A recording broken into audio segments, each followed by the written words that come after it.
लेकिन क्या इससे रिजीम चेंज होगी? सड़कें देख लें आप ईरान की, आप ईरान के गली मोहल्ले देख लें, ईरान छोड़ें आप इंडिया पाकिस्तान की गली मोहल्ले सड़कें देख लें। यहाँ तो लोग उल्टा है आयतुल्लाह खमेनी को जो लोग जानते भी नहीं थे। एंड आई एम नॉन शिया मुस्लिम, मैं उनको स्पिरिचुअल लीडर तो मेरे नहीं है आयतुल्लाह खमेनी, लेकिन हम जैसे लोग भी जिस तरह से उनको असैसिनेट किया गया है, हर नॉर्मल बंदा भी उनके साथ सिंपैथाइज करने लग गया है। तो क्या ये रिजीम चेंज है कि आपने उस लीडर को उल्टा पॉपुलर बना दिया?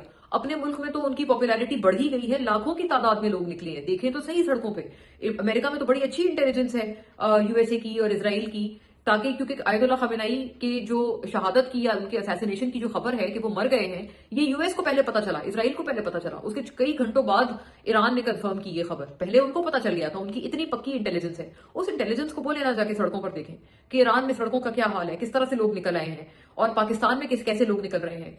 कोई शिया सुन्नी जो है वो इसमें कोई फर्क नहीं है, हर बंदा बाहर निकल रहा है और ईरान के साथ सॉलिडारिटी दिखा रहा है।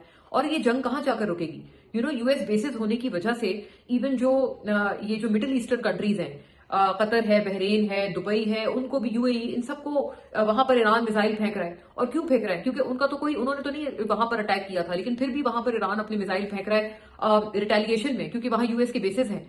तो आप अंदाजा लगाएं कि इवन वो लोग भी इसमें, वो भी मुल्क जो जिनका इस पूरी लड़ाई से कोई लेना देना नहीं था, वो आर कंप्लीटली इनोसेंट, उन तक को वो भी इसमें बिला वजह इस लड़ाई में आ रहे हैं, उनका हिस्सा बन रहा है। और फिर वो कह रहे हैं कि अब हम ईरान पे अटैक करेंगे क्योंकि आपने हमें अटैक किया है पहले। उनकी भी बात अगर आप टेक्निकली देखें तो गलत नहीं है, क्योंकि उनकी तो कोई बीच में इन्वॉल्वमेंट नहीं थी। हाँ, वहां पे यूएस बेस है, but they are not the ones जिन्होंने अटैक किया था। लेकिन ईरान वहां पर अगर अटैक कर रहा है, मिसाइल फेंक रहा है, बुर्जुल अरब पर आपने जो सीन्स देखे हैं, कभी सोच सकता था कोई? दुबई एयरपोर्ट पर जो सीन्स देखे हैं, जो पैनिक देखा है, लोग भागते हुए, जान बचाते हुए वहां से जा रहे हैं, इंडियन एक्टर्स वहां ट्वीट कर करके नरेंद्र मोदी को टैग करके कह रहे हैं कि हमें बचाएं, हम यहाँ अनसेफ हैं। वो तो जो दुबई का एक जो पूरा एक इंप्रेशन था वो खत्म हो गया। सो ये सारे सीन्स कौन इमेजिन कर सकता था कि यहाँ पर भी ये सारा कुछ हो सकता है?